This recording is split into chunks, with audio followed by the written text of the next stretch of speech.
So I'm Steve Wolfman. I'm a professor of teaching in the computer science department here at UBC, and it is my delight and pleasure to introduce Dan Garcia. He is a teaching professor at the University of California, Berkeley in the ECS department. I had to go get a cookie because I know from previous meetings with Dan that I would need at least a cookie, maybe one of the Nanaimo bars to actually keep up with him in terms of energy.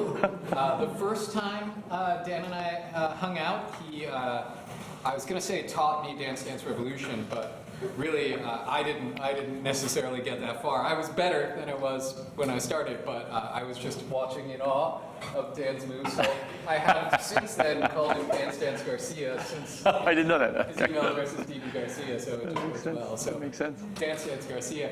He's done an amazing number of things as a teacher, but also in service of computing education at Berkeley, in California, in his community, and in the world, particularly involved in CCSE, the ACM SIG on computer science education.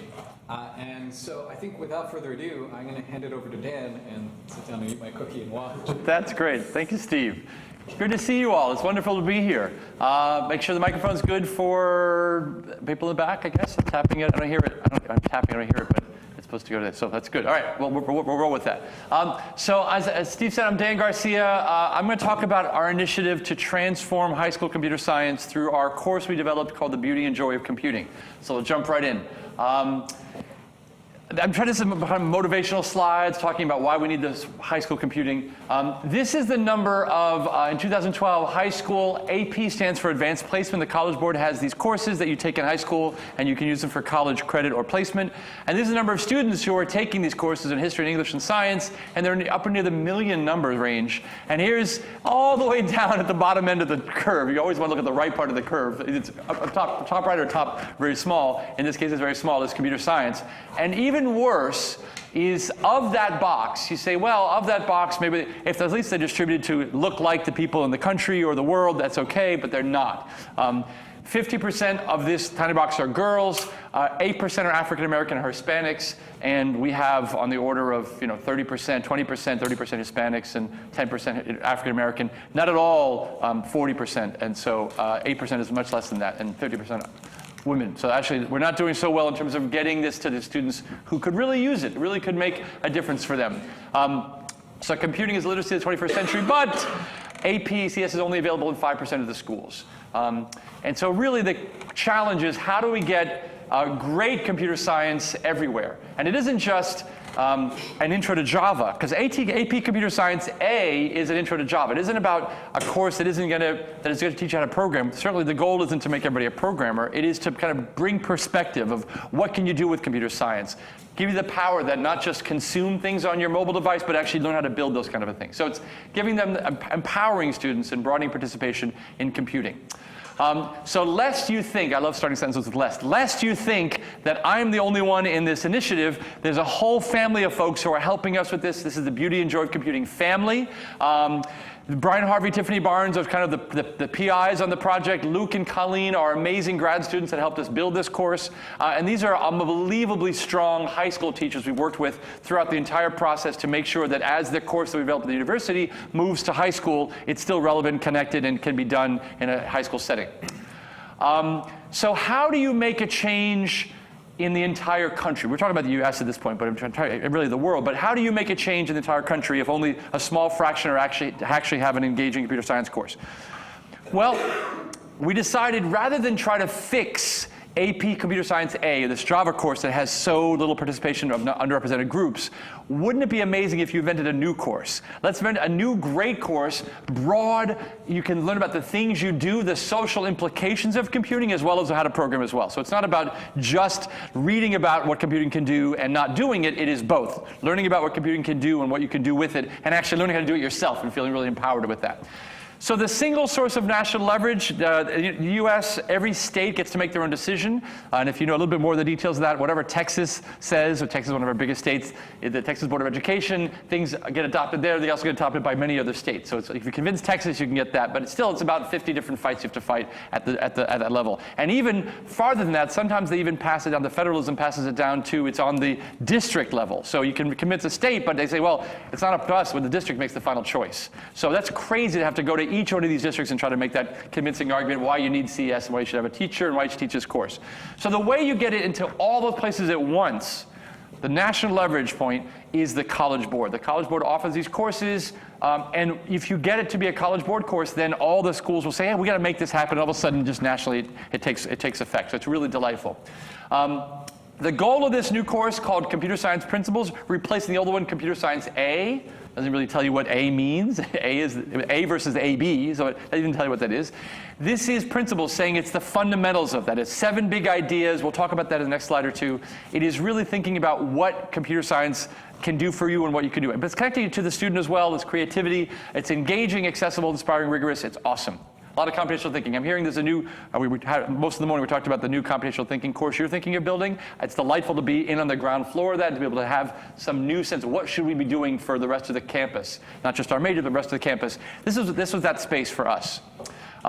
So what is CS Principles? CS Principles comes from the College Board. They hired an amazing group of educators. I wasn't part of that, so I can tell them they did great work. I'm not boasting. Amazing group of folks who put together 7 big ideas, and these are both university folks and high school folks, thought leaders, who said, we want to take some leadership to actually build this course. So the 7 big ideas are summarized in this slide deck with the key idea, the name for the big idea in bold. So computing is a creative activity. How many folks teach that in their course? APCSA, I don't think the word creativity is spoken once.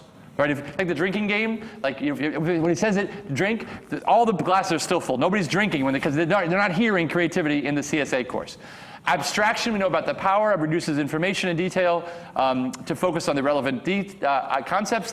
Data and information facilitate the creation of knowledge. Algorithms, a lot of these are coming from the standard course as well. Programming is important. Programs are how you embed the algorithms.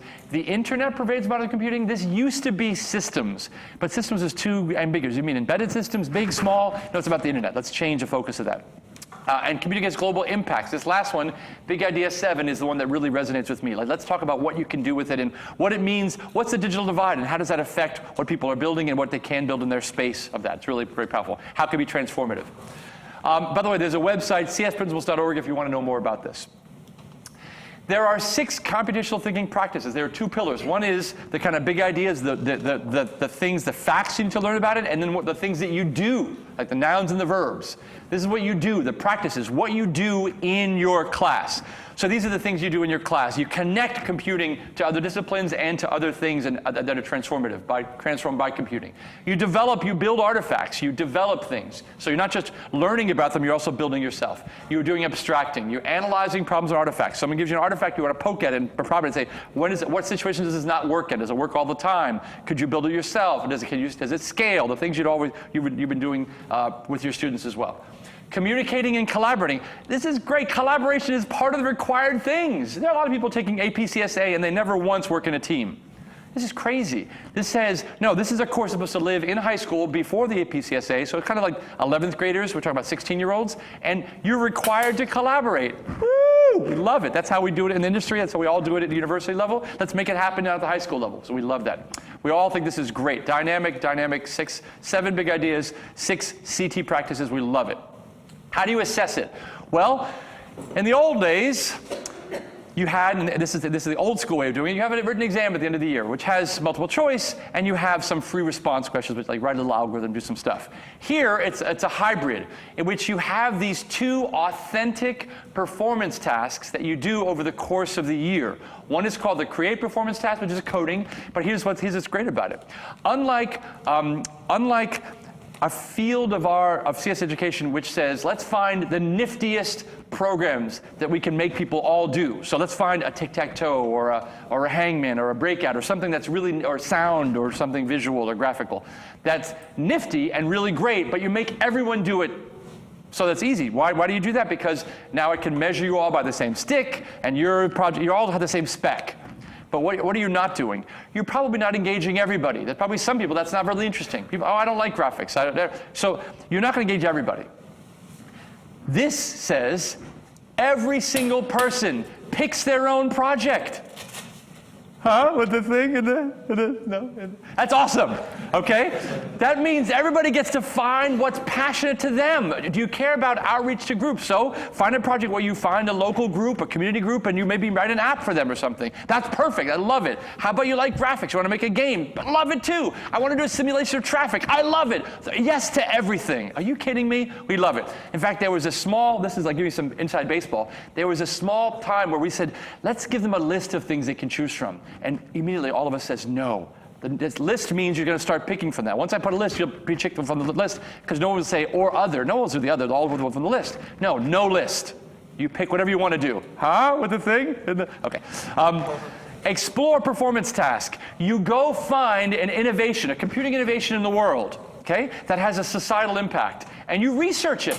You go read about it. You interview people. You go to the web. You go to the library. You find out all you can about it, and you answer some prompts. What are the positive benefits of this? What are some potential negative benefits of this thing? How does it use data and transform it and consume it? What are some privacy concerns? Okay, so you're looking outside at innovation. You research it, and then you write about it. Delightful. Okay. You also get to make this amazing thing you're making some multimedia that is going to support that. So you want to be able to, some things you can't describe. So you might actually make this a computational artifact that will go along with your research. And so there's kind of a multimedia movie or sound file that will go along with the submission you have, which is the answer to prompts. Those two things are 20 hours of class time. And your grade at the end of the year is some percentage of that. It's actually 40% of combined those guys. And 60% of a 2-hour exam. So it's kind of nice that it's not all about a paper and pencil exam at the end of the year. If you're a bad exam taker, you can get 40% of an A, of a rock star A, before you even walk into your exam. Isn't that great? So it's not all about your ability to perform on a paper and pencil test at the end of the year. So what did that outstanding dynamic group of 40 educators create? They didn't create a course framework that said, by the way, on hour 5 of day 37, you have to do this activity. No, that's not how it works in the College Board. They come up with a curriculum framework, a general skeleton framework that you have to, it's like a skeleton, you have to hang the meat on that bone in some sense. So the framework tells you, in general, what to do. So of the big ideas, you have these 4 subcategories. One is big ideas, there's 7 of them. Within that, you have kind of that's like a chapter heading of a thesis, okay? The subheading might be the enduring understandings, which is the students will understand in grand terms, okay? So it's a way to kind of break a big idea into smaller pieces. Then you have these things called learning objectives, which are students will do. So it's a verb. It's like what you will be doing in the class. If you read all the blue guys, that's like what you're going to be doing. And then the red guys at the end are essential knowledge statements, which say students must know these facts, okay? So here's an example. Set EU, which is big idea, 7, which is global impact, okay? EU, which is the next level down, says computing enhances communication, interaction, and cognition. It's kind of a category. You will understand that. What will they do? Student will be able to explain how it affects it, okay? And here's some facts, okay? So email, SMS, and chat have fostered new ways to communicate and collaborate. Just one example of kind of how it breaks down, okay? There are more than 300 EKs. And you say, Dan, I want to make a class that is compliant with APCS principles. Well, you better make a class, and you show me where in your class somewhere you handle all of these guys. There's a checkbox. There's a pointer from every minute to something in there. Okay, it doesn't mean you can do things outside of it, but you have to at least comply with every single guy. You better knock all those things off in your punch list. Okay? By the way, I love interactive lectures, so any question, any stage, I know I'm kind of going, feel free to just throw a hand up and stop me. You'll do that. So I should have said that at the beginning. I'm sorry about that. So the CS10K project. Yes, go, please. See, I'm so glad I did that. What's your name? Tamara. Tamara, thank you. Go. On that last slide, the coolest thing was the exclusion, which is here's the thing you don't have to do. Yes. Does every one of these have one or many exclusions? They're few and far between, but they really are there. For example, there's some complexity theory, and so in the complexity you have to understand that some algorithms are reasonable time and some are not reasonable time. Okay? That's the kind of soft, squishy way they have these categories. And below it says knowledge of what PNNP is not here. So some of the language that you say, oh, that must mean I need to teach this, but you don't because of the line below it. So whenever there's a case where you think people might run away and think they have to do all this stuff, they don't you kind of limit what they have to do. So it is there. Maybe there's 10 of them in the whole document out of 300. So it's not that many. But I love it. We have that too. We added that and let that one of the last steps. I'll pause. Yeah, more questions. I love this. Keep it going. Make it interactive. Tamara and what's your name? Antoine. Antoine. Go, please, Antoine. In the previous slides? Yes, go back, boing. I like the rationale for opening up to the project that people can do. Yeah. But don't you think you're excluding projects that are not very practical or very... So for instance, I wouldn't think of how fun it is to solve lists if no one had told you about this type of algorithm problem. Interesting, okay. And it's not like, building a website for your communities. Sure, no, I get it. Well, I mean, okay, so you have to have a standard. So we have 12 hours, and you would work, one of the things we learned is that in the early version of this, you weren't allowed to even talk to your teacher about whether the scope of what you want to do is reasonable or not. But we've changed it, so now you can. So now it's nice, because that's what we do at the university. People propose projects and we say it's too hard, too easy. So if you wanted to do something, you find whatever's passionate. If somehow in the class I taught about sorting, you want to look at more of them and analyze them and visualize them, whatever you want to do with that, you'd say, Dan, does that feel okay? You wouldn't even have to. It's not a requirement that we have an interaction. But if you want to do that, I say that's great. Now, if you say, Dan, I want to do this, it's a 50-hour project, I say, well, you can still do 50, but do 12 hours, knock it out, submit it, and then keep working later. One of the things that people do in the class is the exam happens with about a month left in the high school year. So you have a month afterwards to do any and all amazing things that are above and beyond the CS Principles course, because the exam has to kind of be a place where you're not doing the exam for people in the summer. So you have to kind of now have it right at the end, the last day. And high schools are all around on the map in terms of their calendar. So that's a perfect opportunity for you to do 12 hours of your project here, and then 38 more hours after the exam happened. That makes sense? So there's still a possibility for you in the course to do it, given where the exam is. I hope that answered your question in terms of being able to have larger space for that. All right. So it's great to come up with a great course, and many people who put a lot of effort into that thought that we were done. Okay, thank you very much. Good night. Please tip your wait staff. No, you got to do a lot more work to follow it up, which is you got to get the teachers doing it. I mean, people realize this is a big problem. This is a big lift. And so what they realize is we got to have this out in every high school in the country. There are 26,000 high schools in the United States. Computer science is in about 2,000 of them. So we got to get it into 24,000 more high schools, okay? So really, this project to get 10,000 teachers in 10,000 high schools, all prepared, engaged, delivering an amazing course, it's almost falling short by a factor of 2 or 3. This should have been the 26,000 K project. But they decided just 10,000 had a nice number, and blah, blah, blah. Okay, so I still think that they sold them short. We're at the point where we're about 2,000. We think we have about 2,000 teachers ready to teach this course next year. Okay? This guy, why does it say 2016? Just around the corner from us. Because the course goes live fall of 2016, spring of 2017. Exam happens May of 2017. So we're coming up to, I've given this talk a lot, and we're coming up to the point where it's actually the last year. We're like, I can see the clock on the wall. We're months away from the launch of this course. It is so exciting to have 2,000. We can't wait to see what happens. How many students sign up for the exam, take it, and rock star it. It's amazing. What I didn't tell you, what Steve didn't tell you, is that there's a 7-person development committee, and that development committee, as you'd imagine, makes the exam. They edit the specs for the performance task, and they actually make the questions. I'm on that committee. So I've been looking at all the questions, and we're going to deliver a great exam. I can't wait to see how many people take it and how well they do. So I'm really it's going to be more than anybody. I really want a lot of people to take it and a lot of people to succeed, obviously. Okay? So this CS10K effort, boink, there, one more, there. There was National Science Foundation funding to fund initiatives like my own who have a course that adheres to these CS Principles requirements of the curriculum framework and want to go out to our country and share that course with them. So there are many people like me who have competing products, competing courses, trying to get the eyeballs of high school teachers across the country. So my next slide is saying, I'm part of the BJC, Beauty Enjoy Computing is my logo, big smile, BJC, see how we did that? Okay, so we try to bring fun, bring engagement, but also bring really rigorous CS to the space. Other people have taken different angles. Other people have distinguished themselves by saying, I'm going to own the mobile computing space. And App Inventor is a wonderful tool to be able to make apps on phones with graphical drag and drop languages. That's one space. Another space might be, I'm going to connect computer science plus X, computer science and law, computer science and history, computer science and biology, and own the CS plus X space angle to this. So our space is the following. What differentiates us is we wanted to bring some of the most wonderful and most powerful ideas in computing to students. We have a very programming heavy take. We're going to talk about, I'll show you some demos of what we do. So we teach things that aren't even taught in APCSA. Not even taught in some schools, CS1 class for majors. Recursion is often taught as maybe the second class for majors. We teach it at like the class behind it, the class -2 in high school, before you've left high school. So recursion, functions as data, and I know this is a group that has scheme as part of the CS1, so you know that the power of functions as data from the scheme space. We also talk about concurrency distributed computing.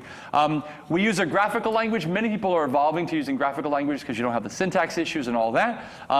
And our particular take on global impact is we balance optimism with pessimism. Like our angle of it is that technology is neither fundamentally good or fundamentally bad. We have an overall optimism that technology will make our lives better, but each particular technology has issues that may be wonderful and issues that maybe need to be brought up, privacy issues or other issues like that, okay? So, this is Blown to Bits. Blown to Bits is an outstanding book. It is a Creative Commons licensed book so that you can get it for free if you want to. One of the things about our course is it's completely free. I'm not doing this to try to make any money. I'm not trying to sell a book. All our stuff is free. All of our materials online, our videos, our materials, every single thing is completely free. We even use clickers in class. I see you have the iClicker in front. We got a grant to buy the clickers. We give the clickers away to the students. And we collect them at the end of the year. So there's not even a cost for the clickers for the students. You take our course, $0. I asked the student, how much are you paying for your biology course? They said, well, the book is $250, the labs are $50. Like they're talking about hundreds of dollars for every other course. I said, how much do you pay for your CS10? It's our CS10 Berkeley class, $0. It's wonderful. So that's really nice. Blown to Bits helps that it's available free as a PDF. So we started with Scratch. Literally. The Scratch programming language was the first language we looked at as we looked at the space of who has graphical languages that we want to use as our fundamental starting point. But Scratch had some issues. So we looked at Scratch, looked at Alice, looked at App Inventor, looked at all these things, and Scratch was the best guy. We loved Scratch. We loved how easy young kids could be really engaged and do this, and for years they had been doing that. But the catch was Scratch didn't have functions. At the time, Scratch 1.4, if you looked at Scratch's repository of student work, you'd have these beautiful fractals. Oh, look at the dragon fractal and the Sierpinski curve. And you look at the code, and it was copies 1 calls copies 2. Copies 2, I mean, like it was like, I can't, because it had no functions. You couldn't call that, this with an N, and the N, so it was ugly. Let's try to run it on 6. Well, there's only 5 copies, so I can't run recursion level 6, right? It was a little bit embarrassing. So Jens Monig has gone on, and by the way, they've since added functions. They added command functions, so that you can still do fractals, and so we're kind of happy with that. And we think, by the way, we were the ones and people to push the Scratch folks. We're all the same family. We go to the Scratch conference. They come to ours. We're all friends. They had made their code open source, so Jens Monig had taken it, he was a developer there, and he added these things. So he added functions, he added generic lists. Even today in Scratch, you can't make a list and return it. Here's a list, right now I'm making it on the fly and giving it to you. Like if I want to give me a function that's going to make a list from 1 to n. I hand you n, you give me a list back that has 1 to n elements in it. They can't do that now. You cannot do that because you can't return a list. Lists are global things that live over in the wall, and lists are over there. You can't just have lists be first class where you can pass them back and forth. We also added lambda. So functions can now be data. I can take a function, make it a thing, and pass it into a function. I can return it from a function. I can put it in a list of functions. It's powerful stuff, okay? We recoded it in JavaScript, so now it's in the browser. A lot of high school teachers were telling us they can't install any software, so that was trouble. So you gotta have an in-the-browser experience, and most people now have in-the-browser programming environments as well. So here's an example. So I asked people, who are programming languages fans, all right, great. Your particular language doesn't have for, doesn't have the for loop. It has while, has repeat, doesn't have for in it. So you want to be able to build the for loop and then use it seamlessly as if it had come prepackaged with the system. Can you do that in your language? And I look around and almost nobody can say yes. That yes, they can build a control structure that behaves as if it were a primitive control structure. So here's us building the for loop. For I equals start equals 1 to end action. Action takes the thing you do inside the curly brackets. Set I equals start, repeat until I is greater than end, run the action. Action is the functions of data. That's the things that you're going to do inside that loop. That's the stuff that's inside the curly brackets. Change I by 1. This is what it looks like when you start using it. It looks like as if it came built with the language. For I equals 1 to 10, for k equals 3 to 5, say I and k. And this is running it seamlessly. So it's really powerful. The people who are in the subcategory of programming languages go like, wow, that's really cool. Well, most people are like, that's so boring. Who's going to care about a for loop? But it doesn't engage the kids either. But for a small slice of many audiences, they go, that's awesome. So it's awesome. It's awesome. We call this the Snap language. So if you've heard of Snap, this is where it comes from. And it's a beautiful logo which looks like the top of the block that snaps together with a little lambda icon connected there. By the way, this is the Gobo icon. This is the kind of our icon for Snap also. And this is the Gobo icon from scratch, which we took. He had kind of a Bart Simpson spiky head, and we took one of his spikes and kind of made it a lambda. See how we kind of, see we did that, see we did that, see we did the lambda is the, all right. Okay. So I want to ask you, why do you teach functions? Right? We teach functions because of abstraction, the power of abstraction. I give you 3 blocks of code, and those of you who have seen your student work that have 3 blocks like this, the hair in the back of your neck goes up because you're like, why do you have 3 copies of exactly the same thing with a small difference, right? Here's the top of your code. Pen down, repeat 4, move 25, turn 90. What does it do? Draws a square of size 25. Pen down, repeat 4, move 100, turn 90. What does it do? Draws a square of size 100. Same thing, 395. You say, hey, student, we have an idea called functions. The reason we use functions is because you shouldn't have those 3 copies. You now combine them into draw square of side length, pen down, repeat length. You take this, you drag it onto that, and now you have one generic draw square block, and I call it like that. Okay? So that's how we teach functions. When we introduce functions, which we don't do first day. We do it like the second week or something. Okay? Now, look at this. Okay, here is a block, which is the draw square guy, okay? Here is a draw dashed line cluster of code. Here is a draw wiggly line. And I say, how do you generalize that? Smarty pants. And if you don't have functions as data in your language, you don't. What you do, how do you do this in a language that doesn't have functions as data? What you do is, well, I have a couple of parameters for the line. You know, okay, how many dashes do you want? How wiggly do you want it? You have to like parameterize the line. And I say, what if you write that and you bake it in, you hand it to somebody. And then I say, you know what, I have a new idea for a line. For like a squirrely guy that makes a pretty heart in the corner and floobity. You know, you get letters back when you were in middle school and people draw an eye with a heart. But somebody, you can be creative with your lines, right? So here is another way to draw a line that you never thought of before. Does your solution handle that? They go, actually, no, it doesn't. Right. So why try to parameterize all the cases? Just take in the line drawer and put it there and call it. Done. Look at this. Line drawer function, 100 square. Repeat 4, run the line drawer. Whatever line drawer you happen to use that day. Today is the wiggly line. And guess what? Wiggly line picture. Isn't that beautiful? So those of you who aren't teaching functions as data, tell me how you answer a student who has these 3 pieces of code and wants to generalize it in the same way you did a slide ago. I generalized the squares. The parameter was the size of the square. Now I want to do, what do I do that day? Which happens to wiggle a line or something else. Maybe I'm looking for, how about this? Let's write some code that figures out the smallest element in a list. Let's make more data structure here, okay? List of things, smallest element list. You write a piece of code, smallest element in the list, okay? The next day you wake up and say, you know, I need the biggest element in the list. So you write that code. You start to scratch your head and say, wait, that looks almost the same. The next day I want the element that's closest to 6. That's 3 copies of the code with like 1 line change, which is a comparator. So what do? You come back to Dan's slide and say, hey, wait, I should pass the comparator in now, and now it's like find closest to this. This is like the best function. And your same algorithm now can handle anything. It's the power of functions as data that we use throughout this code. It's a big idea. Early on in the course, the students use this. They don't know how to build this yet, but they're using it. They're using some powerful ideas. And only later do we teach them how to build it themselves, okay? And I have another slide deck if I have time, which I can go to talk about that. Let me talk about recursion and give you a demo. It's my favorite demo of the course. So let me just show you how this is going to work. Okay. So get out here, live demo, so you know what the live demo potential is here. All right. I've learned when I go to the snap, I go to presentation mode and it fills the whole screen. Okay, good. Here's my code. I can even make this bigger. I can even go over here and make the size of this bigger. Let me go zoom blocks, and I say 3, and I say this, and now everything's a little bit bigger. Okay. So here's how this works.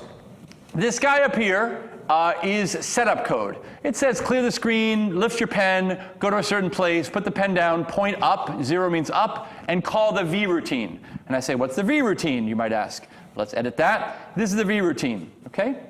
So let's work this together. There's a pen. Okay, V says, remember I'm here, pointed up. This is like my guy, and my pen's at the tip of my arrow. And I say, turn left 20 degrees. Okay, now I'm like pointed this way, okay? Move out 20 steps. And the pen, by the way, is down. So I move out, I make a line, zoop, 20 steps. Run item any of functions. Wait, what? And look over there, of shapes. Look over there. That is a list. You've seen lists before. We've together in class seen lists. It's like it looks like this. Here's a list of A, B, and C. It looks like this. And you see an A, a B, and a C. You've seen that before. So now you see this, and I've never ever showed you that functions can be data. We just kind of use it.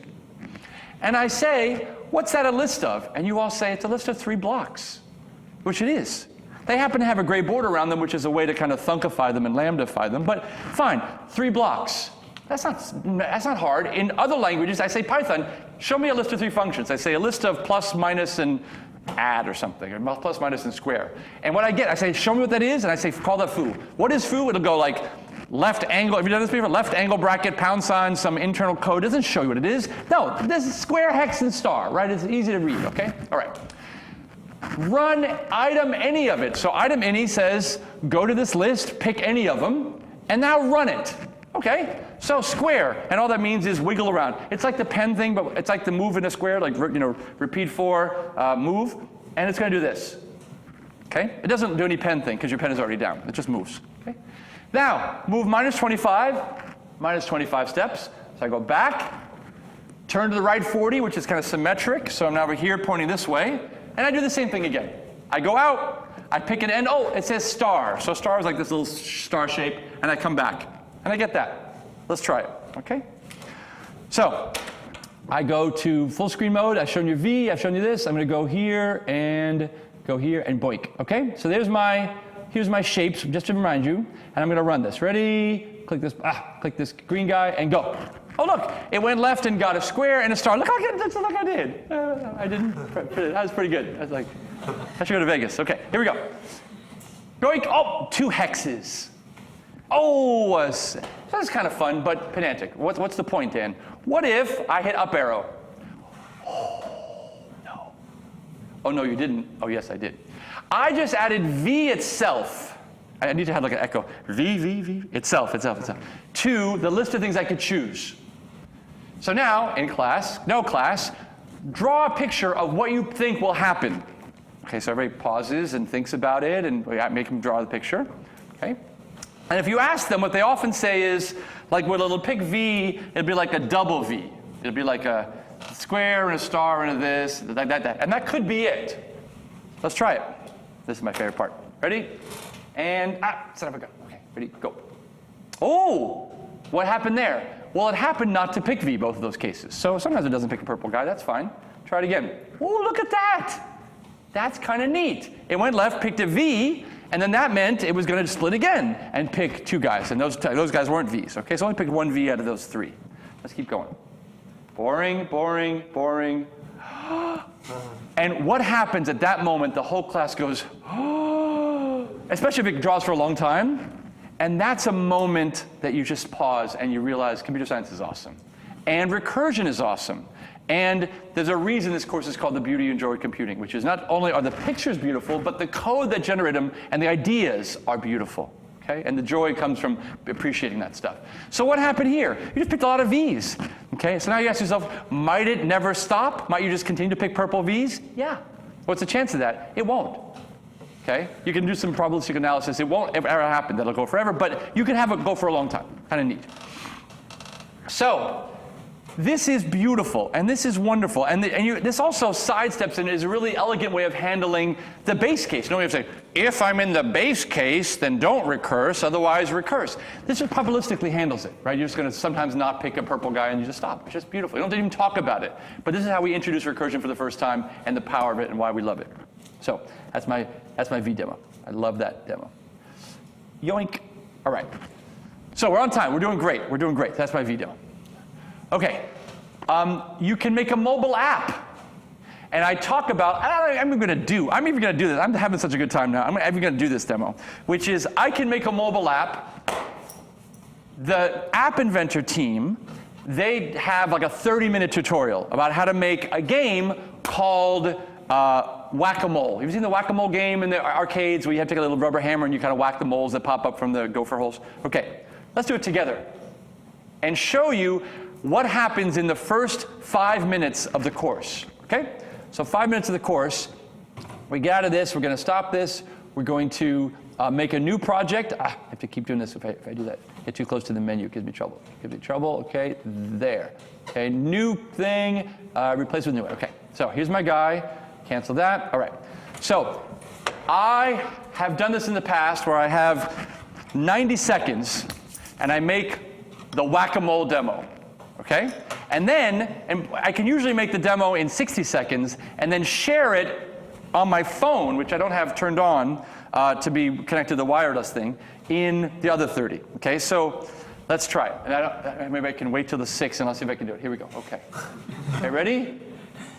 And go. All right, so I want to do something forever because I want to have this thing always loop. So I'm going to grab the forever block. And what am I doing? I'm going to be forever doing what? Well, I'm going to move. I'm going to be moving this. What am I doing? I'm moving to a certain space. I'm not moving there. I'm actually going to. So I typed the wrong thing. This is going to be, I've already messed up my demo. Okay, here we go. Let's go back. And I type go to X and Y. Okay, forever go to X and Y. Then I also want to probably do a find of wait. So I'm going to wait like 1 second between that. All right, so what am I going to? I'm going to a random spot. Why is it random? Because I want to move randomly around the screen. So I'm going to go random here and put this guy right there. And he's going to be from minus 240, minus 230 to maybe 230. And this guy is also a duplicate of that. So I grab here, duplicate that, drag him here. And this is like minus 170, already messing up, minus 170 to 170. Okay, so what's he's going to do? Move randomly. Let's try it. Ready? Move randomly. Perfect. Okay, now we got to finish. You got to have the score here when you get clicked. Okay, so what happens? When it gets clicked, when I am clicked, then what do? Well, I want to change a score, so let's make a new score. Let's call it score. Okay, I want to start from the beginning, so when I'm fresh, I reset, and I'm going to reset the score, so there's variables. I'm going to reset the score, so set the score to 0, set the score to 0, and then when I'm clicked, I also want to go to a new spot, because I don't want to just do that, so when I'm clicked, I go to a new spot there, and I think I'm pretty close. And also, I need to increase this by 1, change score by 1, and I think I'm done. Okay. This is what they spent 30 minutes doing that I have now finished. Okay, now what you often do is you kind of can add it. You can add some flair. Let's add some flair just for some flair of some costumes. I can make a fun costume of a big cat. Okay, there's my cat. All right, I'm supposed to click on my cat and make it work. Okay, so let's try this. All right, here we go. Here we go. Let's go and go. Ready? Try it. Okay, it's moving. Click it. Did I get a point? All right, I didn't get on time. Let's see. Click. Did I get a point? Is my code back working? 1. I got 1. See it? Up 2. Now, I need to make a minor adjustment. This is draggable. It's thinking that I'm trying to drag it live. Okay, now try it there. Oh, that was live. Go back, away. Go back, away. There. Okay, come on, get it? Nope, I didn't get it. Did I get it? Nope. Did I get it? I didn't miss it. Just missed it. Just up 2. It's a good game, okay? It works, okay? Let's stop. Let's see, how do I get this game into my mobile device? Well, I do this. I say save, okay? And I can save to the cloud. Cloud is our kind of, save to the cloud kind of standard thing. So I'm going to save it as UBC mole, UBC whack.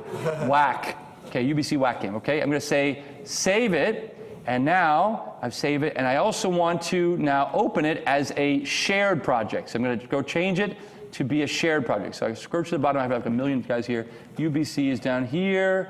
UBC, is it there? Whack CSTA, UB, I might have lost, USF. Did I put a space in there? UBC whack. I don't know where I saved it. Isn't that in that list? You can help me. I typed UBC whack, did I not? Give me some love. USB, I don't see it, whack the thing. All right, well, I can try to save it again. Maybe I don't know what happened with the save. UBC WAC, it's saved. There, look, there's UBC WAC, right? To the cloud, open. It's on the cloud, and I'm going to go here and find it. Here we go. Finding UBC WAC. Give me some love. Why isn't it listed there? That's a fascinating thing. I don't know why that is. Don't know. What did I do differently? Interesting. Let me save it as. Maybe I need to save it as something. This is maybe a bug. I'll put a couple spaces. I'll put a couple spaces at the beginning here. Spaces like that. There. Now you're in the front. UBC WAC. Save. Okay. Now it should be in the first of the list. If I open that, give me that. Give me some UBC WAC love. Here we go. And not listed there. That's good stuff. Okay. What I have is I have another one I've saved before. This guy. I mean, I don't know what's happening with the save thing, why it's not listed there. But I can open this. This is the same project. All I've done differently is I've loaded in a picture, but it says code is exactly the same. This is the same WAC thing I did. This guy does some stuff where I think this is actually the same. I changed it so that however big the screen is, it does something. There's like an HD version of this. Okay, it's the same exact project. I just changed some width here. If I look here, this is a URL. Okay, that URL is the URL you get copy. I can now go to a page called tinyurl.com. I can paste in this URL, paste it like this. I can go over here and type, let's see, UBC WAC. Let's just try that and see if that URL is available. Sometimes it is. It is. So now, let's all of you who have a cell phone with wireless coverage or data plan, go to tinyurl.com/UBCWAC. Again, it's not exactly what I did, but it's a version. I don't know why the save and load didn't work today, but let's go to that. Here we go. Okay, load that up and see if you can show me your phone, it working on your phone. And we have our students do this. So in the first 5 minutes of the class, we have them, we talk to them. They don't know how things work yet, but they're following a pattern, just like our code. They kind of follow the pattern, and then they have this workable, runnable game at the end of that day, which is pretty awesome. So see if you can do tinyurl.com/UBCWAC with a WH. See if it gets it. It'll take a while to load snap, and it's nice if you hold it kind of sideways in the longitudinal way, so it's horizontal. But that is another way to get that working. So I'll keep going, and you tell me if you get it running while I keep going to my slide so I don't delay too much. And here's an example, by the way, of this running on an iPad. So one of the things, hey, you got to run on his laptop, and look, he's running it on, does it play? Can you actually play it? Yep. Playable game. He's playing the game, he's trying to, boom. Okay, love this, love this. So here's an example of an iPad. One of the problems I thought with the mobile computing space is that it only works on Android devices. So all of the folks, I'm an Apple guy, all the people who have Apple devices, you have no access there. And so what are you doing? You're running on your emulator the whole time. But this runs on any device. It's JavaScript, it just works. So it's beautiful. It kind of solves the problem of lock-in to a particular server. Okay, so how is it going? So that's my course. It has a lot more details to that, but how is the course doing? Well, these are two students who took my course and walked out of the final and said, Dan, I need to tell you how much this course meant to me. And as they started to tell me, I said, do you mind if I record this? This is like a long time, it's like 4 years ago. They said, sure, you record me. So I pulled myself on, Apple just had an iPhone that had a movie camera, so making a movie, my first little movie of a student, and he'd say like, Dan, this course is amazing, it changed my life. And then, next semester, 16 other students, I never told anybody about that. 16 other students the next semester pulled on my coattails and said, Dan, I got to tell you about this. And I had luckily, this is a nearby classroom. There was a neighboring classroom that was empty. So one by one, I was taking students over, and they would just record a testimonial. And I wasn't giving them credit for that. I wasn't telling me, hey, everybody, if you like it, tell me. No, I just quietly was taking the exams, and they, one by one, would say, Dan, I got to tell you something. I say, well, are you okay? No, I got to tell you how much this course was amazing. I record all these guys saying that. That's now on our website. So that's great for students. They're really engaged.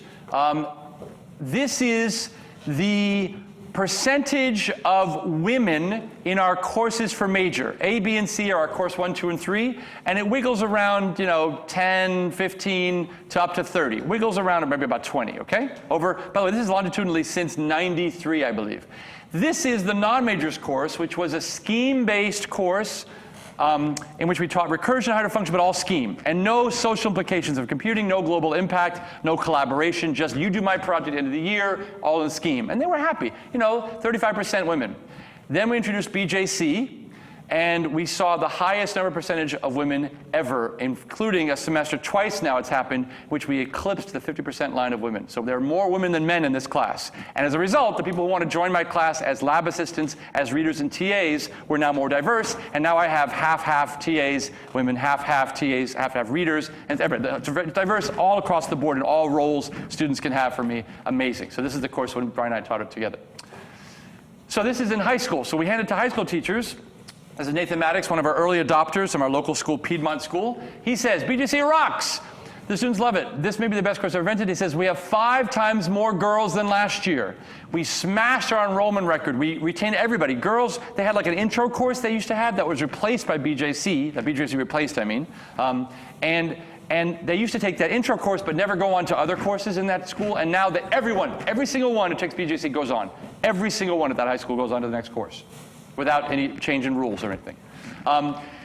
We have received funding from the National Science Foundation, who funds activities and research, to go out and give PD, professional development, to high school teachers across the country. How do you do that? So we applied for a grant, we got it.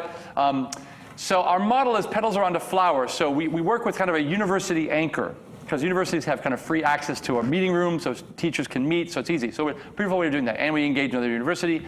We work with teachers face-to-face. Then they take a 4-week online course, and then we come back at the end. So it's kind of a 1-4 model, 1-4-1, face-to-face, 4 weeks online, 1 week face-to-face. And now our high school teachers run the PD.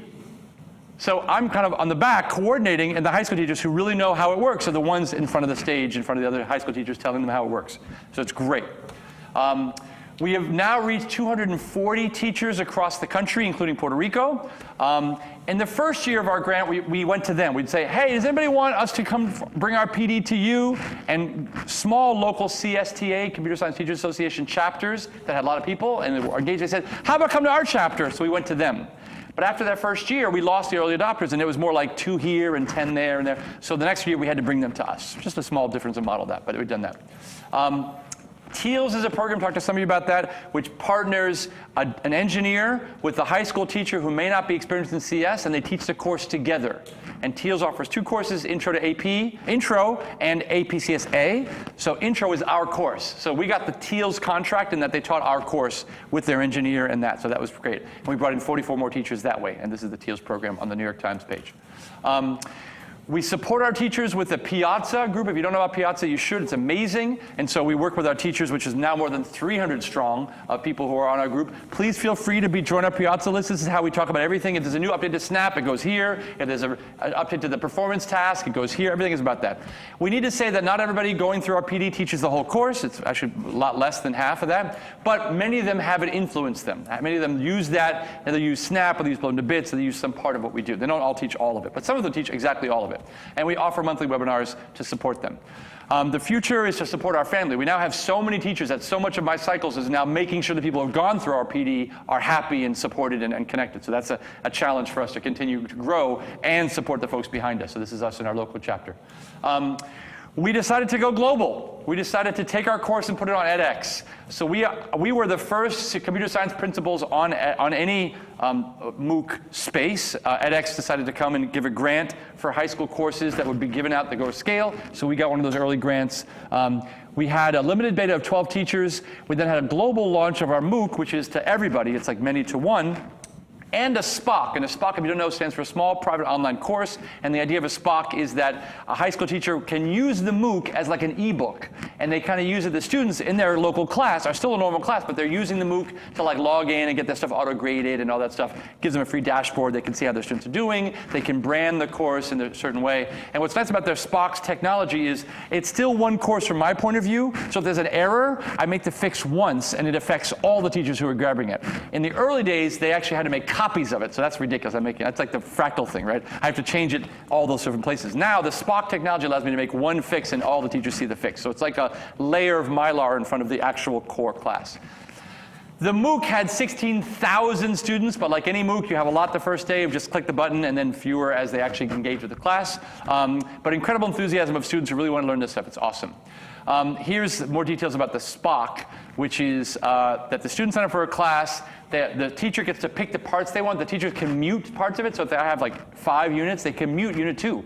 And the students don't see it. It doesn't show up in their grade book. It's kind of like customization of the ebook, right? You don't just do all the odd problems in the back of the book. Same idea with the MOOC with all the content. They can mute stuff they don't like it. They can put their logo up there. Go Wildcats! Go mascot, whatever. Teacher feels in control. We launched this Labor Day, and here's a link to that. I should say that recently we got a huge grant, over $7 million, to take our course to New York City school system, the largest school system in the country, I think maybe in the world actually, with the number of total students they have and total teachers and total high schools. We are going to work with 100 New York City teachers and work with a group called EDC, who is a curriculum development group, to look at our stuff and say, this is great, but you're making a huge conceptual leap here, or we need some more work on this material. They're basically making a refinement pass, and they're amazing. It's an amazing group of developers who are working with us, having done that for many years for mathematics, working with us with CS.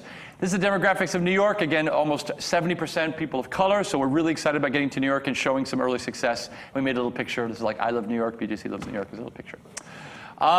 Summary, BJC has been transformational in many folks' lives, students' lives, my life, teachers' lives. I didn't mention this, but I need to say this a couple times.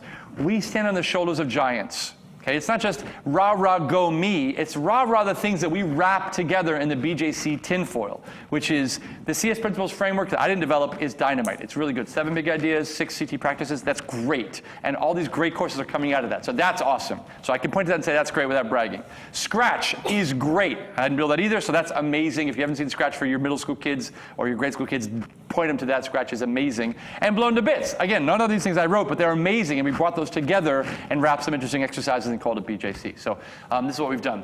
So year-long CSP MOOC, if you want the URL for that, we just recently had a summer PD to 63, bringing our all-time total to actually over 250. And the future is so bright that you got to wear shades. So folks, thank you very much. This is BJC, and it's been a pleasure giving you a lecture. Wonderful.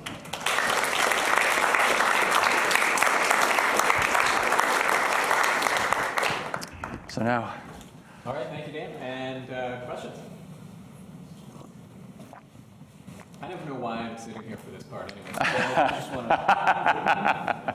Yes, please. I have a question. Sure. Part of your talk that really interests me is the enrollment by girls. And I think I can speak for everyone here practically that that's something everyone is striving to improve. Yeah. What would you attribute specifically? Do you have anything specific that is causing that increased enrollment Sure. by girls? Sure. Do you feel like it's SNAP, or do you think it's your curriculum, or do you think it's your enthusiasm? Thank you for that question. It's wonderful. And I've gotten asked that question by reporters, so I kind of have an answer which I haven't baked into my slides, but it often comes up in questions. I had 10 answers, so I have 10 answers for you. 10 things that we did that we think make a difference. And I can't tell you what the percentage of what those things are, but I'll tell you some of the 10 that I can remember off the top of my head. Number one, branding. This course is not like a programming course. This course will teach you global impact. This course will teach you about what you can do with computers. This course will talk about the digital divide and other things. So it's shifting it from a programming only course, which don't succeed, to being a course that lets you engage with computing at different levels. So that's one. 2, the name of the course talks about beauty and joy. Like, I'm drawn to that just even if I didn't know it. I want to find out what that's about. 3, because of the early success even before this we had 38% women. I really shook the trees and found strong students who wouldn't necessarily put themselves out there to be lab assistants and readers and TAs. I said, you'd be great. Come in, diverse groups of students. I said, come on, be part of my family. And they went, really? Nobody ever asked me. But yes, once you ask them, they say yes to that. And by doing that, now I've got half of my TAs are women. And I didn't have that the first year, but I had that after doing that and kind of shaking the trees some more. So by encouraging more leadership roles, harder in high school because you don't really have TAs and stuff, but trying to bring some of that there. Every single lab session is pair programmed. So there's never once where our students feel isolated and they feel like they're dumb because they can't get the particular challenge. No, you're always with the partner and you're always working together and you're switching, like in pair programming, you're always engaging together. I think the curriculum is really fun. It has really powerful, these ideas are hard. This is like some of the hard, we teach computability, we teach Turing completeness, we teach parallel programming, there's the race conditions, we teach recursion, higher functions. There's some stuff that's like, whoa, this is from all across the 4 years of an undergraduate program into the non-majors course. Are you kidding me? And yet, look at our results. So it's unbelievable how it can be done. And we really think that it can be done in terms of engaging all the students. So having really rigorous stuff that's hard, but all fun. And it's fun because it's hard. Right? If it was just a trivial class where you learn about loops and drawing pictures and da-da, it's not as engaging as like, wow, my brain hurts. That's awesome. I'm going to talk to my friends about that, tell their friends that, okay? We have encouraged, so part of this came from CS Principles, which is that all the projects are of their own choice. So giving students choice again. So like the Nifty model, which is you find a great thing and hope that works for everybody, it never works for everybody. So I put an X through Nifty and say, no, it's not about Nifty, it's about independent choice for everything. So that's important. It's about having people tell their friends. So as much as I can, I say, look, if this were engaging to you, every time I made a video of somebody saying this, at the end of the video I said, please tell everybody you know, because I want more people like you to kind of bring that enthusiasm there. So there's a lot of love I've given to the students in my support staff, so that they really want to be part of my family and my team. I take pictures of them, I put them on the website. I can show you pictures of all the folks who are just helping. It's unbelievable. For a class of 240 students, I have 8 TAs, 8 readers who, TAs help teach lab section and teach discussion. I have 8 readers who grade the homework and projects. I had 70 lab assistants, 70 for 240 students, okay? So this is like 1 for every 3 or 4 kids. And that means when you're in lab, we have 4 hours of lab a week where you're doing activities. You're doing online activities. It says, write a block that does this. What do you think that does? Poke on this way. What do you have here? How about try this? Add this feature. It's asking you to do interesting things. And whenever you're stuck, there's a person 2 doors away, 2 chairs over, who's the person walking around and asking, can I help you? Can I help you? Like waiting around to see people at the... So it's not like this one TA and it's understaffed. I overstaffed my course like crazy.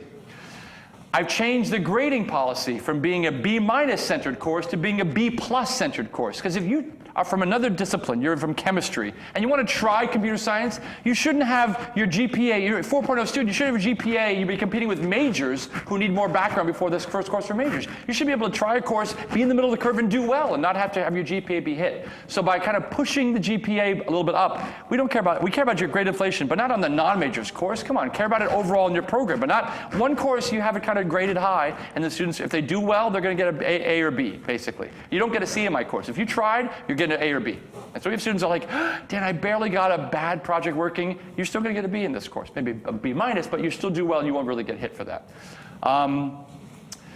We have, let's see, I'm trying to think. There were like 10 things that I said.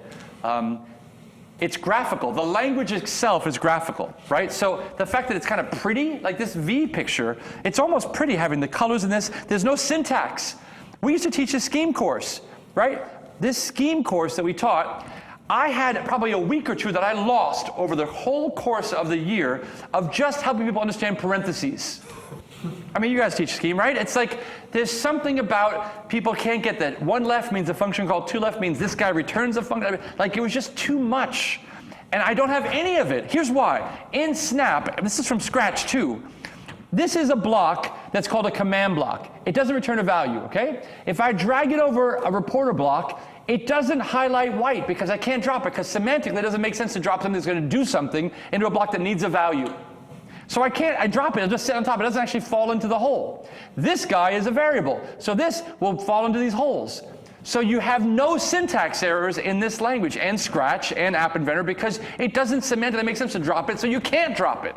So that block-based programming, I honestly, since I taught 10 years of scheme and then 5 years of this, I think this saves me 1 or 2 solid weeks of students just being frustrated with syntax. And so I'm a huge fan of block programming for the intro space.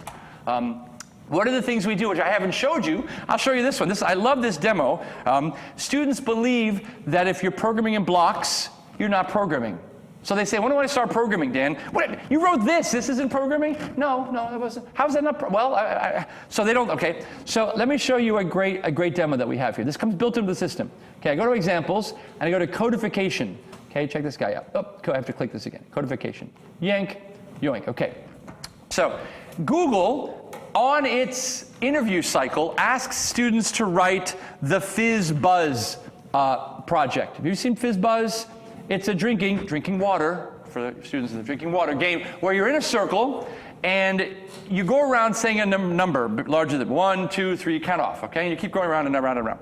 And then if your number is divisible by 3, you say fizz. If it's divisible by 5, you say buzz. If it's divisible by 15, you say fizz buzz. Okay? And Google asks people to write that algorithm in any language on there, and they say that it's unbelievable how many people can't even just do fizz buzz. Okay? So here's fizz buzz.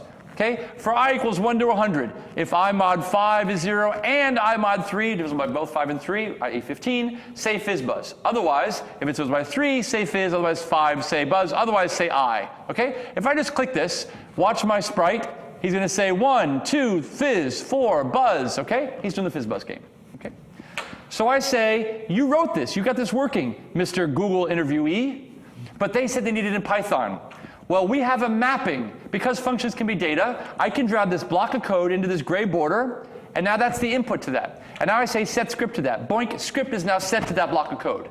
I scroll to the bottom, and I say, now do a mapping. And all this is for the internal if, I know what JavaScript if looks like. I know what Python if looks like. So I click map to JavaScript.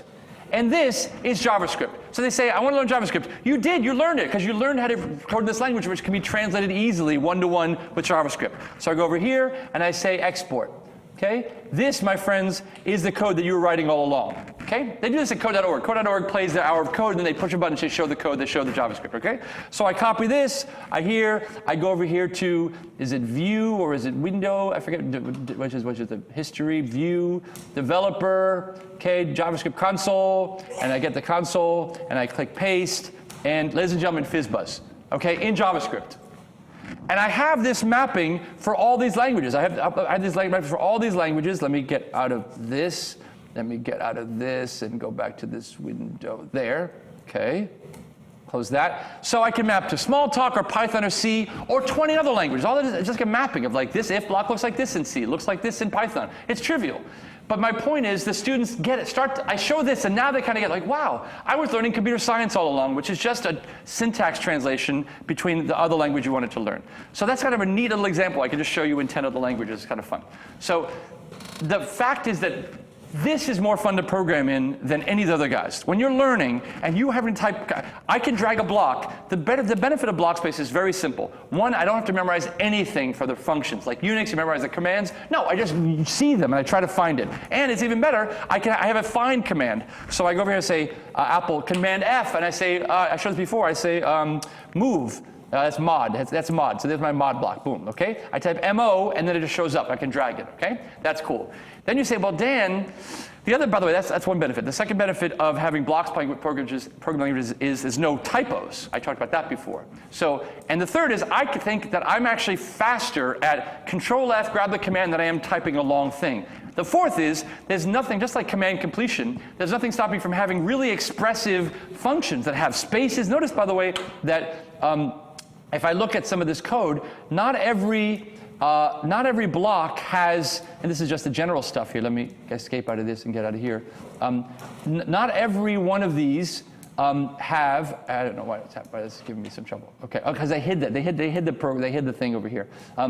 Notice as fib this as text. The point is, some of this code has the argument in the front. You can write sentences rather than having, Python is long, complicated name, open paren, argument. No, make a sentence out of what you want to do so it's easier to, so blocks, this language lets you do that very easily. You can have spaces when you make a new block, so all that stuff. This as text, this would be like as text, open paren, no. This as text, that kind of example. So, blocks languages have a couple of these benefits that for beginners is really powerful. People have said, Dan, I can now, as they get better, by the end of the course, they get frustrated because it takes them longer to go click and drag than they could be if they wanted to type. I say, well, then I'll show you the find thing where you're much faster. They say, well, I'm faster than that. Then we added this. This is the cool part. Right? See something really, really cool? We just added this. This is our recent project. Let me get out of this window thing. Let me say new and show you this guy here. If I can get this right, let me see if I can get this demo right. There was a question of accessibility. Does this work for folks who might need a screen reader? We're working on that part. But watch this. I can click on this and choose keyboard editing. Okay? So watch me. I'm going to click Shift, click. I'm now in keyboard entry mode. Watch me. Ready? Let's do a square. You want to draw a square? Sure. Pen down, PE, down arrow, enter. Okay. What's the next thing I do? I'll probably repeat 4, right? RE, no, down arrow, enter. Left arrow, enter. 4.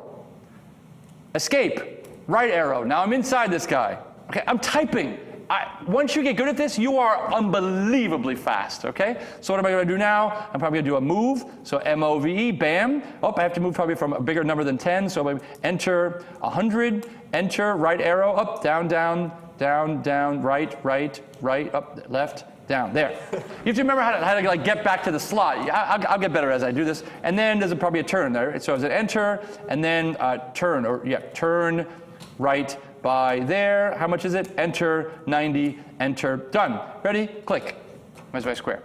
So there are people, I have a friend who isn't, has some visual issues, and he's unbelievably fast now. Like, it used to be hard to find it. You also, by the way, I showed you, you can change the size of these blocks. Not all the elements of the UI change as you scale. Obviously, it's a web page. I can like do Apple Plus. I have to like get out of this mod. I have to get out of keyboard editing to be able to do that. But watch, if I do this, I can go Apple Plus. Maybe it's View. You can make view in, zoom in, right? I can make this bigger, but I don't like it because it makes it blurrier. So you can make these blocks as a larger scale, which is called zoom blocks. I do that, which is really nice. You can also grab this and make this bigger if you need to kind of see that. But not all the elements of the UI. So these guys' UI is still small, so not everybody scales like that. But we're working to make it easier to kind of engage. So the students who say, Dan, I want to switch to a text language to be able to do this faster, once they have these keyboard entry is better. I also want to show you one more demo while we're doing demos here, and while no questions are pending. Let me just show you this one here, which is, and you can, by the way, you can do this next one yourself. I'm going to go to Chrome and make a new window and type tiny URL. You can feel free to jump into this right here. /BJC Jeopardy is the URL. BJC Jeopardy. Okay. By the way, one of the great things about having a URL is how you pass things over. I'm making some code. I'm coding in front of all of you, right? Okay. Then I can save the URL. You can load the URL in your all machines, laptops, computers, displays, and now you all have my copy code I was working on. Then I go and add a feature, and I say, go grab that. All you do is go back to the URL, and it reloads what I had. If I save mine, it saves it to the cloud, then you reload it. So it's a way to kind of keep students up in a workshop or in a class as you're coding with them. It's a great demo. So BJC Jeopardy, let's load it in and see what happens. So this will load Snap. I will do this and enter presentation mode and do all the thing here, okay? This is one of my favorite projects because it uses the idea of open data and it channels the internet in that you're using a block called the HTTP block. I don't know what's happening with my cloud, but the HTTP block is a block where you can actually go to a website, grab data, and pull it back, and then use it in your, do I have sound? I haven't tried that. Okay, so I'm gonna click this button. What is rock the boat? Okay. And somehow my computer has a German accent. I don't know how it got that way, and I would love anyone who can help me take that off. But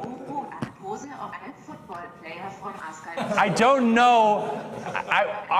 What's fascinating is our main developer is from Germany. He might have borrowed my laptop at some point in the recent Scratch conference and converted something in some setting. I don't know how to get it out. So I have a nice, friendly German transcriber.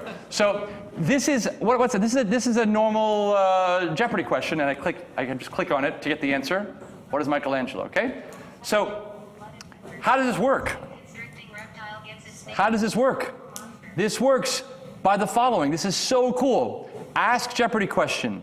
By the way, there's another example, simple example. I'll show you the bottom. It's even says named a gender, forever named a gender. So it says, what's your name? And I say Dan, and it says, I just changed something. Maybe I just changed something out here. But let me show you how Jeopardy works. Jeopardy, that worked this morning. Okay.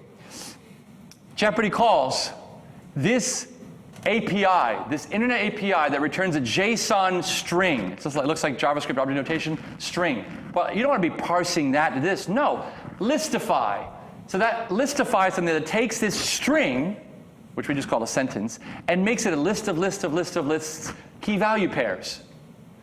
Then I have query, which can take a key value pair and query this and find if I give it a key, it gives me the value from the key value pair. So query is like I wrote. It's very easy. Okay? So that's the whole code. So it goes to the API, gets this JSON thing in which one of these guys is the title, one of these guys is the category, one of these guys is the question. Pulls out all three of those and just says them. That's all it is. This whole interactive thing is about 5 minutes of work if you've done this before. So it's so cool to have internet APIs, open data for voting and for parking and for lights and for sensors and buoys and temperatures and all these things that you could bring in and put in and wrap around a really beautiful experience for students who can then interact with it some way. There's this great demo I saw, which was there was sensors on parking spaces in front of one of the key spots in downtown Barcelona, and you could just query it. You can query some API and say, give me sensor number 7, that would give me that parking spot whether there's a car there or not. And so they then have a little loop that's querying it every 30 seconds or something, and it shows cars. When it frees up, the virtual car will go and drive away. And so there's a picture of what the car status is, even though they don't know, all they know is the sensor, but like a little picture of cars driving in and driving out as they're querying it and getting it there. It's beautiful, beautiful example of kind of wrapping an interactive thing with this internet API and connecting with that, seamless with Snap. Beautiful. One last thing I want to show before I go, to show you all the things I showed about codification, how you can wrap that. I showed you the internet API. I showed you some of the graphics you can use. The last thing I'm going to show you is this JS function. So again, this is part of the demos under examples. JS functions. Here, examples, JS functions, okay? Yoink. This is in the web. JavaScript runs below. So they allowed a port where you can call a JavaScript function, but wrap it in an interface that looks like it's a block. So let's look at this. Over here on the bottom is speak. Okay, I'm going to click on this. See if that works for me today. Speak is the block for speak. Maybe my German thing got tired. Okay, I stop that. I'll try label. Label. This is like a way to do our label. We didn't have any labeling in this, okay? How does label work? Label calls this JavaScript function. Now you don't need to worry about how this works, because someone figured out how to call this interesting API to get, just write text on it, okay? With a parameter of size. This code, I don't need to worry about it, because all I see is a label block. It's as if it were primitive.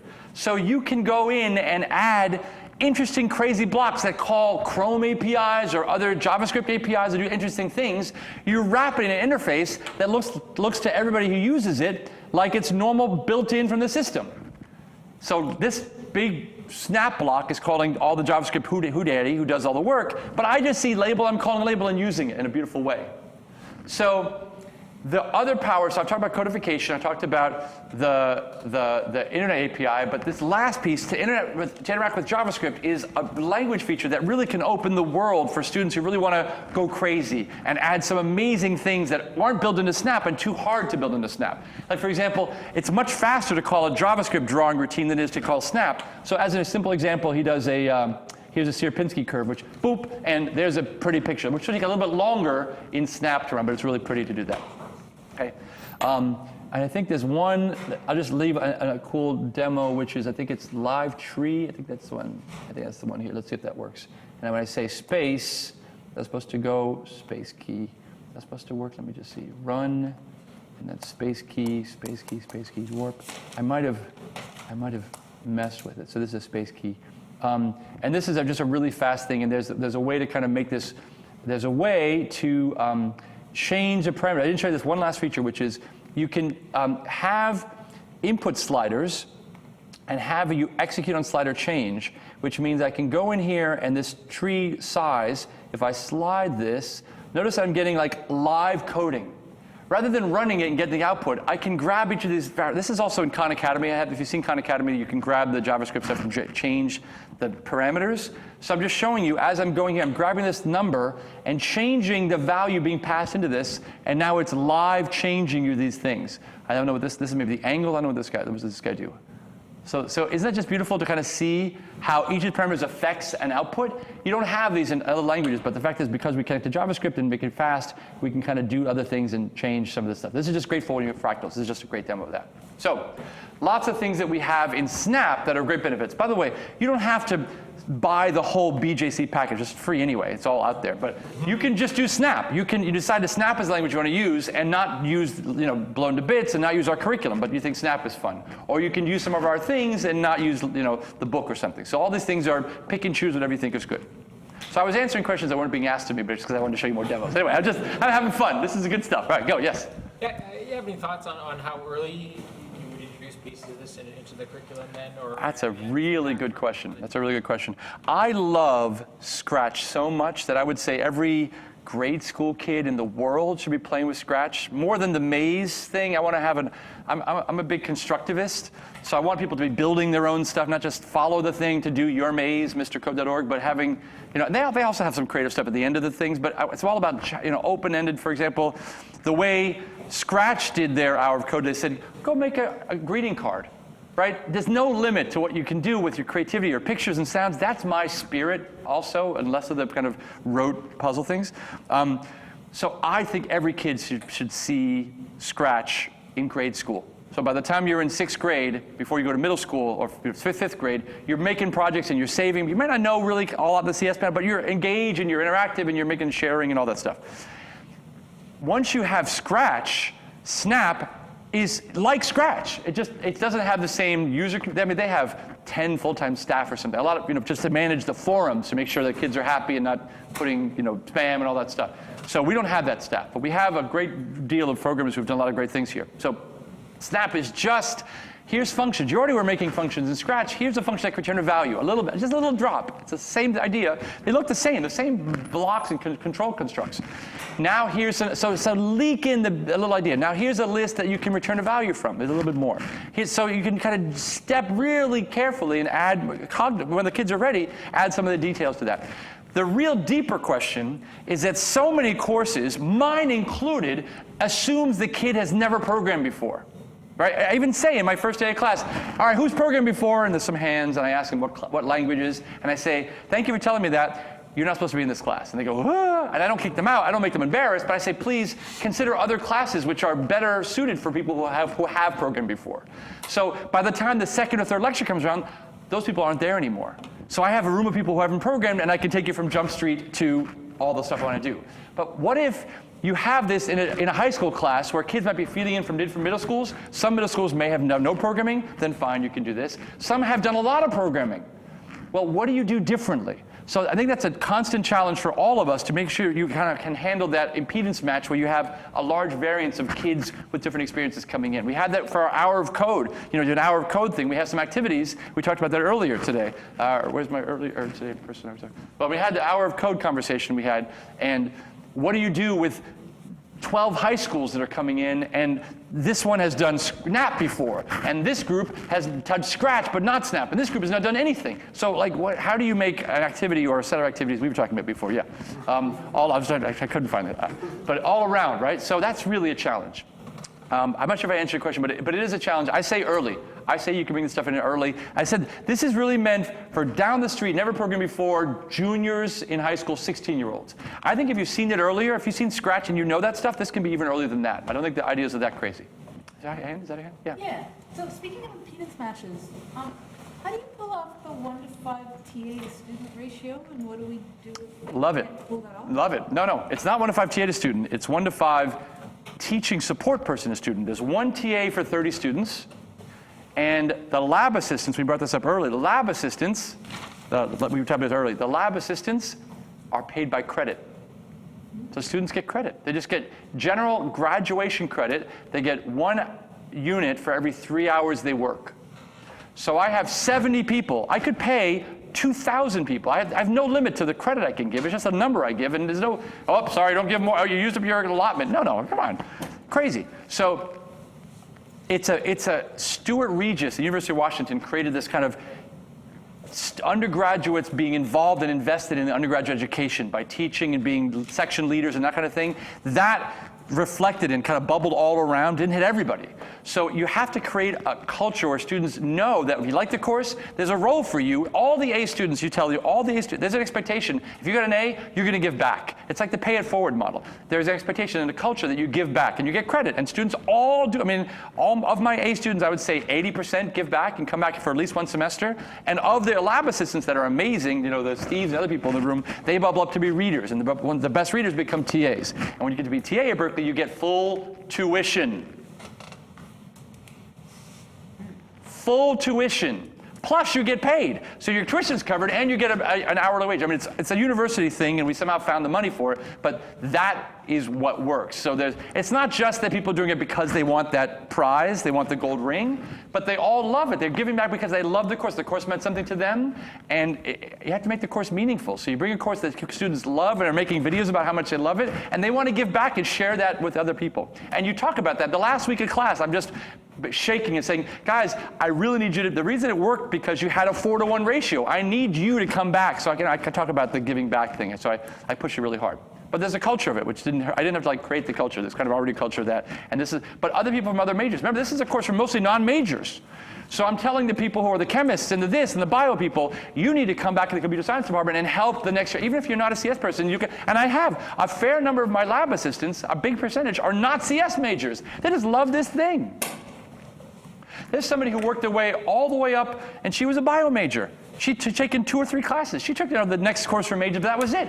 But she still worked her way up to be a TA. She was a TA for me, even though she'd only taken 2 or 3 more CS classes. But she knew this stuff cold. I mean, there's not a question on this stuff she couldn't answer, but more that she couldn't. But she was awesome. She was one of my best TAs ever. So you leave the space for students who really want to give back, and you talk about that culture of giving back, which really works. Great question. So Dan. Yes? I think we're going to pull you to Oh, no, it's so much fun. Oh, this was great. Oh. Thank you very much. Yes, indeed. Thank you for that. Thank you, folks. Outstanding. Great. And I also want to thank Holly for organizing everything. Thank you, Holly. Awesome.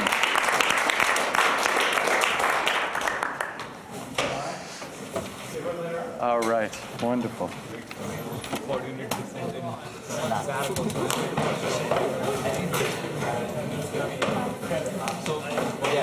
Yes, they are paying for the trip.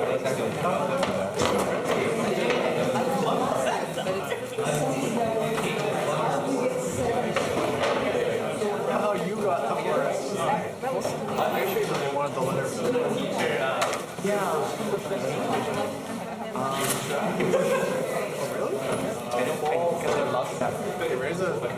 That's the thing. And some of the stuff I do is well, you already got the signature. I don't know if my dad's like